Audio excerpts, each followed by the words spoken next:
स्नेहलता, आप देख रहे हैं हमारा खास प्रोग्राम मुद्दे की बात। और आज बात यूपी की चुनावी लड़ाई की, जो मालेगांव पर आ गई है, क्योंकि आज मुख्यमंत्री योगी ने कांग्रेस पर निशाना साधते हुए उन्हें मालेगांव केस में फंसाने पर जमकर हमला बोला। योगी ने हमले ऐसे वक्त में बोला, ऐसे वक्त में किया जब पूरा यूपी चुनावी रंग में डूबा हुआ है। लड़ाई को हिंदुत्व की पिच पर खेला जा रहा है, क्योंकि मालेगांव सिर्फ एक घटना नहीं है बल्कि पूरा चक्र है। क्योंकि ये वही घटना थी जिसके बाद पहली बार हिंदू आतंकवादी जैसा शब्द सुनाई दिया था। अब योगी ने कांग्रेस पर हिंदूवादी नेताओं को बदनाम करने का आरोप लगाते हुए यूपी की सियासी को या पिच को और गर्म कर दिया है।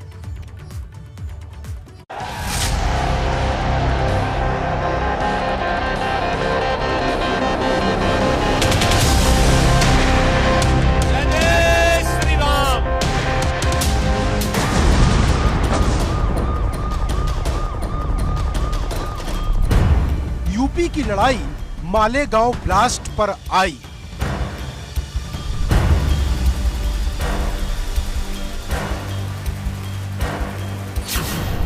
सीएम योगी ने कांग्रेस पर आरोपों की झड़ी लगाई। आपने मालेगांव विस्फोट के मामले में देखा होगा, कांग्रेस की शरारत देश के खिलाफ एक अपराध है और कांग्रेस के लोगों को इसके लिए माफी मांगनी चाहिए देश की जनता से।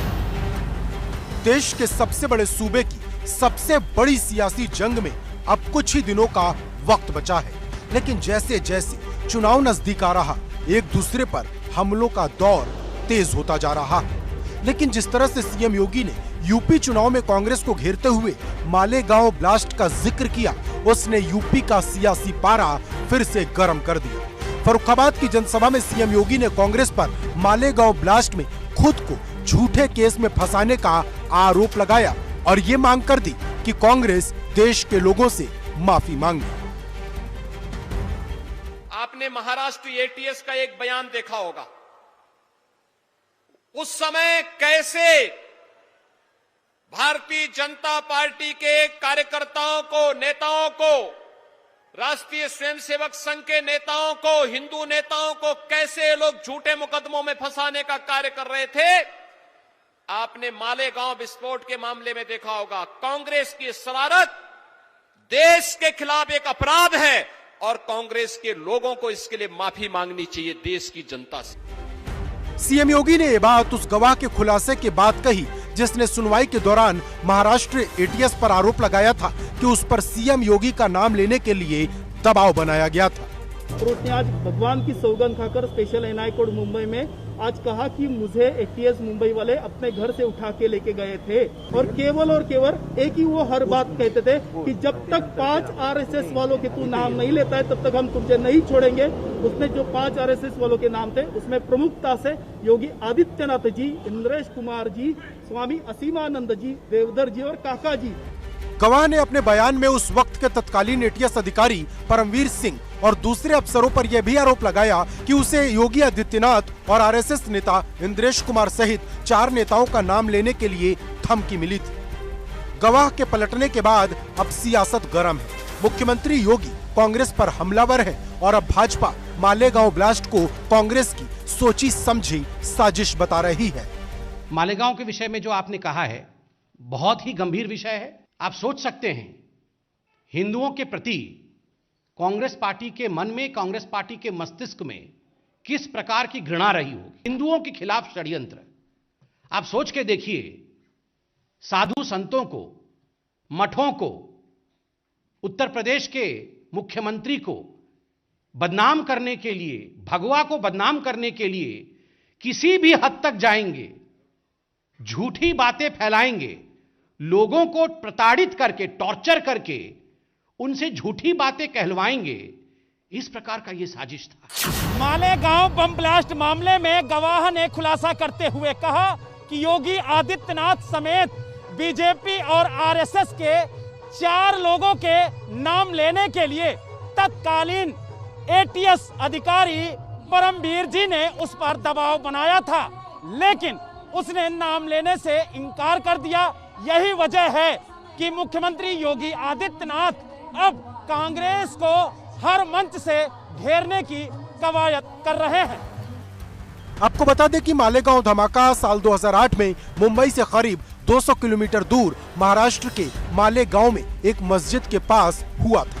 इस ब्लास्ट में 6 लोगों की मौत हो गई थी, जबकि 100 से ज्यादा लोग घायल हुए थे। जांच में सामने आया था कि धमाका मस्जिद के पास ही रखे मोटरसाइकिल के जरिए किया गया था। शुरुआत में इसकी जांच महाराष्ट्र एटीएस कर रही थी, जिसके बाद एनआईए ने जांच का जिम्मा संभाला। उस वक्त परमवीर सिंह एटीएस में ही थे। इस मामले में साध्वी प्रज्ञा ठाकुर, कर्नल पुरोहित, सुधाकर द्विवेदी, मेजर रमेश उपाध्याय समेत कई लोगों को आरोपी बनाया गया था। इस मामले में अब तक 220 से ज्यादा लोग गवाही दे चुके हैं, जबकि 15 गवाह अपने बयान से मुकर गए हैं। लेकिन जिस तरह से एक गवाह का जिक्र सीएम योगी ने किया, उससे सवाल बड़ा है कि क्या वाकई सीएम योगी को फंसाने की साजिश हुई थी? क्योंकि यूपी चुनाव में मालेगांव की एंट्री ने सियासत को गर्म कर दिया है, क्योंकि ये वो मामला है जिसके जरिए हिंदू आतंकवाद जैसे शब्द पहली बार चर्चा में आए थे। लेकिन भाजपा ने इसे हिंदुओं को बदनाम करने की साजिश बताकर कांग्रेस पर निशाना साधा है। ऐसे में गवाह का जिक्र करके सीएम योगी ने फिर से इस मुद्दे को हवा दे दी है। Bureau report, ABP Ganga. Ayodhya Kashi के बाद मथुरा वाले प्रोजेक्ट की, क्योंकि खुद सीएम योगी ने ये साफ कर दिया है कि जब अयोध्या काशी पूरा हो चुके हैं तो मथुरा कैसे अधूरा रह सकता है। सीएम योगी ने ये ऐलान ऐसे वक्त में किया है जब मथुरा को लेकर सियासत गर्म है, क्योंकि सीएम से पहले डिप्टी सीएम केशव प्रसाद मौर्य भी अपनी मंशा मथुरा को लेकर जता चुके हैं। ऐसे में बड़ा सवाल ये है कि क्या यूपी का चुनाव मथुरा के इर्द गिर्द ही लड़ा जाएगा?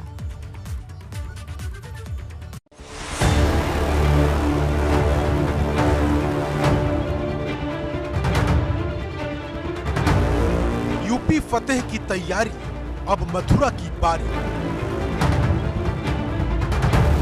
जनता को सौगात, विपक्ष पर वार, चुनाव से पहले सीएम योगी की ललकार। योगी का मिशन पूरब पश्चिम। यूपी में फिर से भाजपा का परचम लहराने के लिए सीएम योगी ने पूरी ताकत झोंक दी है। एक दिन में सीएम योगी ने पश्चिम, पूरब और अवध को नापकर साफ कर दिया कि इस बार लड़ाई में वो कोई कसर नहीं छोड़ना चाहते। जहां फर्रुखाबाद में सीएम योगी ने 196 करोड़ की 174 परियोजनाओं का लोकार्पण किया, तो वहीं अमरोहा में 40 करोड़ की सौगात दी। इसके साथ ही गोरखपुर के लोगों को 525 करोड़ की सौगात देकर उनकी झोली भर दी, तो वहीं अपने विरोधियों पर हमलों की झड़ी भी लगा दी। हमने कहा था अयोध्या में प्रभु राम का भव्य मंदिर निर्माण का कार्य प्रारंभ कराएंगे। मोदी जी ने कार्य प्रारंभ करा दिया है ना, खुश हैं? अयोध्या में राम मंदिर बनने से खुश हैं सभी लोग। और अभी काशी में भगवान विश्वनाथ का धाम भी भव्य रूप से बन रहा है, आपने देख लिया ना। और फिर मथुरा वृंदावन कैसे छूट जाएगा। लेकिन जिस तरह से सीएम योगी ने अमरोहा में अयोध्या काशी के बाद मथुरा का जिक्र किया, उससे सवाल बड़ा हो गया है कि क्या यूपी का चुनाव मथुरा के इर्द गिर्द ही लड़ा जाएगा। प्रदेश में दंगे होते थे, पर्व और त्योहार आते थे, दंगों का सिलसिला प्रारंभ हो जाता था। आपने 4.5 वर्ष में कोई दंगा सुना? कोई दंगा हुआ पिछले 4.5 वर्ष में? आज तो दंगाइयों को मालूम है दंगा करेंगे तो सब वसूली शुरू हो जाएगी। गौरतलब है कि मथुरा को लेकर सूबे की सियासत गरमाई हुई है। अभी कुछ दिन पहले मथुरा को लेकर एक tweet deputy CM Keshav Prasad Maurya ने भी किया था, जिसमें लिखा था कि अयोध्या काशी के बाद अब मथुरा की बारी है। अब सियासतदान सीएम योगी के बयान के मायने निकालने में लगे हैं कि क्या चुनाव से ठीक पहले मथुरा के मुद्दे को लेकर पृष्ठभूमि बनाई जा रही, ताकि सही समय देख दांव चल दिया जाए। क्योंकि जिस तरह से सीएम योगी अपने विरोधियों को खुली चुनौती दे रहे हैं, उससे साफ है कि चुनाव जैसे जैसे नजदीक आ रहा, लड़ाई तेज होती जा रही। Bureau report, ABP Ganga. Modi की रैली में साजिश का मास्टरमाइंड कौन? इसकी, क्योंकि प्रधानमंत्री मोदी की कानपुर वाली रैली में दंगे भड़काने की साजिश को लेकर बीजेपी सपा पर हमलावर है। भाजपा के प्रवक्ता संबित पात्रा ने सपा पर दंगे भड़काकर यूपी का माहौल खराब करने का आरोप लगाया है। हालांकि सपा ने इसमें शामिल सभी लोगों को अपने पार्टी से निष्कासित कर दिया है। लेकिन ऐसे में बड़ा सवाल ये है कि साजिश का मास्टरमाइंड आखिरकार कौन है, क्योंकि बताया ये जा रहा है कि जिस गाड़ी पर बीजेपी का झंडा लगा हुआ था वो असल में सपा के कार्यकर्ता की ही गाड़ी थी। यही वजह है कि इसमें साजिश वाली बात कही जा रही है।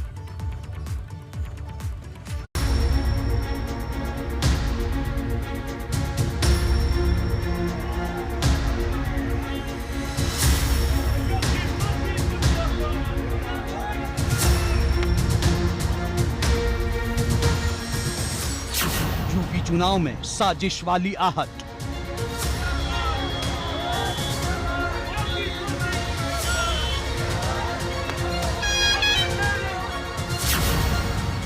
कानपुर में दंगे की साजिश किसने रची?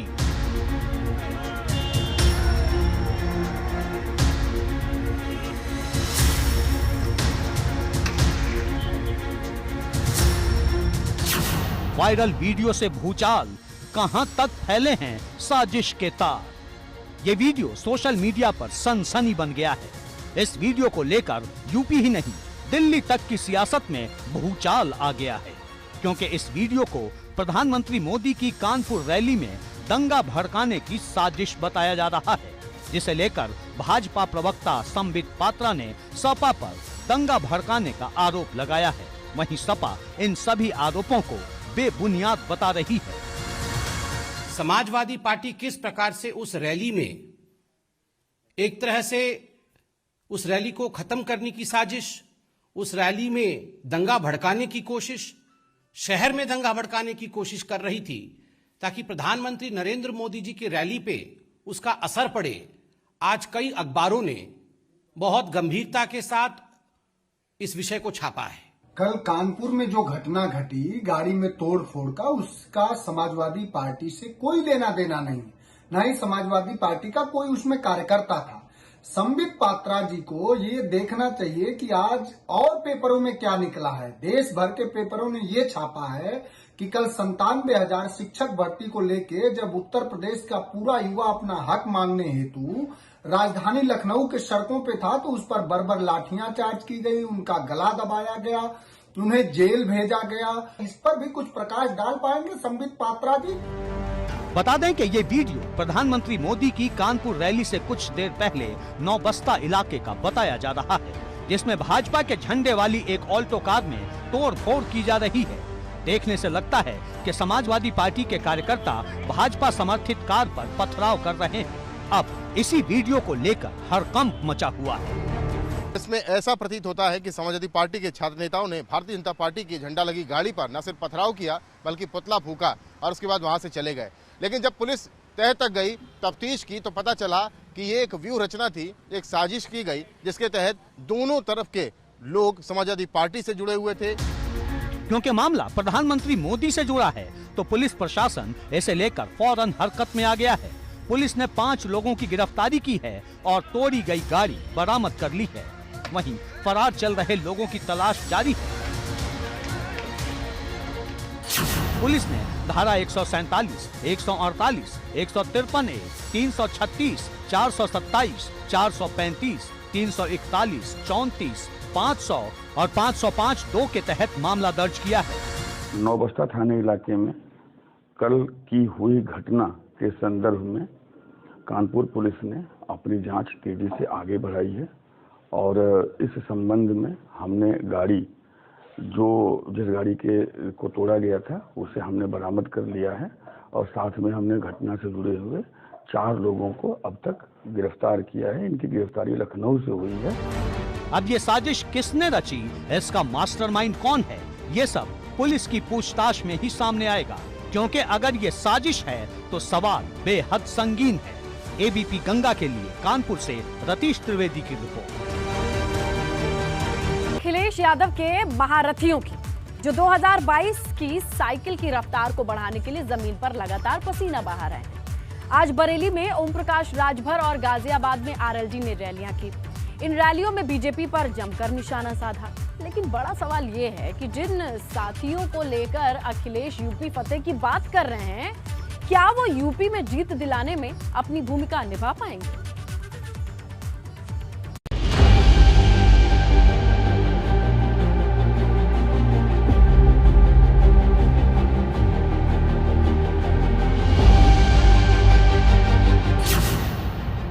की जंग, अखिलेश के महारथियों ने भरा रंग।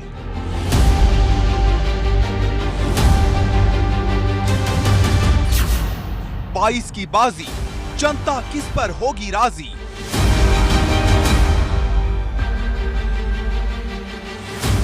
उत्तर प्रदेश की जंग जीतने के लिए जहां एक तरफ अखिलेश यादव रथ लेकर अपने पक्ष में माहौल बना रहे हैं, वहीं दूसरी तरफ अखिलेश यादव के साथी और सेनापति यूपी फतेह करने के लिए पूरी ताकत लगा रहे हैं। ये तस्वीर बरेली में हुई समाजवादी पार्टी और सुभाषपा की ज्वाइंट रैली की है, जहां ओम प्रकाश राजभर, धर्मेंद्र यादव ने भाजपा पर जमकर निशाना साधा। आप बोला भारतीय जनता पार्टी का जमानत देके जब्त कराई, भारतीय जनता पार्टी के बूथ पर जमानत देके जब्त कराई। ऐ सोचना पूरे उत्तर प्रदेश के 403 विधानसभा सीट में जब उन्हें बूथ पर भारतीय जनता पार्टी को एक भी वोट नहीं मिलेगा।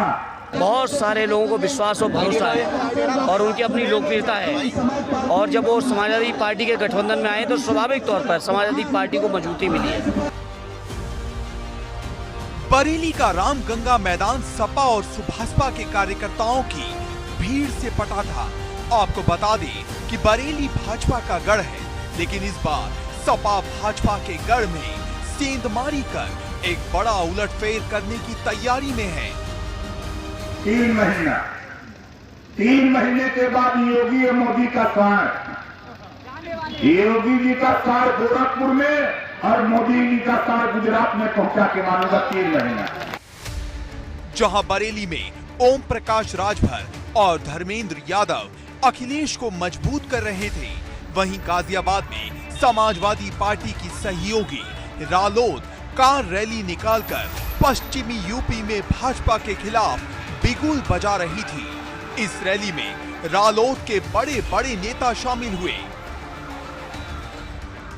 गौरतलब है कि पश्चिमी यूपी में किसान आंदोलन के बाद हवा बदली हुई है। यही वजह है कि सपा और रालोद मिलकर पश्चिमी यूपी में भाजपा को कड़ी चुनौती दे रहे हैं। लेकिन सवाल बड़ा है, क्या गाजियाबाद और बरेली में इस बार समाजवादी पार्टी अपने सहयोगियों को साथ लेकर कोई बड़ा फेरबदल कर पाएगी? क्योंकि ये वो जिले हैं जहां समाजवादी पार्टी 2017 में पूरी तरह से फेल हो गई थी। बरेली से अनूप मिश्रा, गाजियाबाद से बलराम पांडे के साथ ब्यूरो रिपोर्ट, एबीपी गंगा।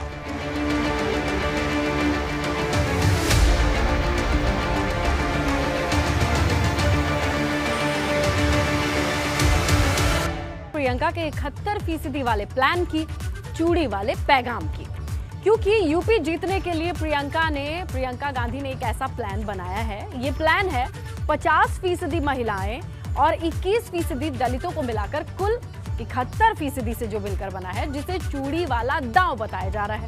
क्योंकि आज प्रियंका गांधी फिरोजाबाद से लेकर आगरा पहुंची, जहां दलितों को साधते हुए प्रियंका ने आधी आबादी में तो दम भरा ही, लेकिन ये आधी आबादी क्या प्रियंका को 22 में पूरी जीत दिला पाएगी? मैं लड़की हूँ, लड़ सकती हूँ, मैं कुछ भी कर सकती हूँ। मेरे साथ बोलो, मैं लड़की हूँ, लड़ सकती हूँ, मैं लड़की हूँ, लड़ सकती हूँ, लड़ सकती हूँ, लड़ सकती हूँ। प्रियंका का शक्ति संवाद, महिलाओं से पूरा होगा 3 दशक का वनवास। आधी आबादी की बात, दलितों का साथ, प्रियंका की ललकार। वो साल 1989 का था जब आखिरी बार कांग्रेस ने यूपी में सत्ता का सुख भोगा था। इन 3 दशक में कांग्रेस ने यूपी की राजनीति में अर्श से फर्श का सफर तय किया, लेकिन अब इस सफर को फर्श से अर्श पर पहुंचाने की जिम्मेदारी प्रियंका गांधी वाड्रा के कंधों पर है, जो महिला शक्ति को अपना हथियार बनाकर हाशिए पर पड़ी कांग्रेस में नई जान भरने की कोशिश कर रही हैं। बहुत झूठ सही है, आपने बहुत घोषणाएं देखी हैं और ऐसी सरकारें ऐसी पार्टियां जो चुनाव के समय 2-3 दिन पहले घोषणा करती हैं, लेकिन 5 साल से सत्ता में रही है, 5 सालों से आंगनबाड़ी बहनों का, आशा बहुओं का वेतन नहीं बढ़ाया, तो आज क्यों बढ़ा रहे हैं? आज क्योंकि आपकी आवाज बुलंद हो गई है, क्योंकि कांग्रेस पार्टी की मानसिकता अलग है। प्रियंका महिलाओं को उनके अधिकार की याद दिला रही, उन्हें वोट की ताकत का एहसास दिला रही, ये समझा रही हैं कि आधी आबादी की ताकत कितनी मजबूत है।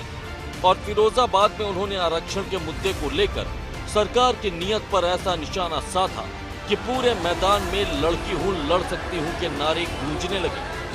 बार बार हमने ये देखा है कि ये सरकार महिलाओं के हक को नकारती है, समझ नहीं पा रही है कि महिलाओं की क्या शक्ति है।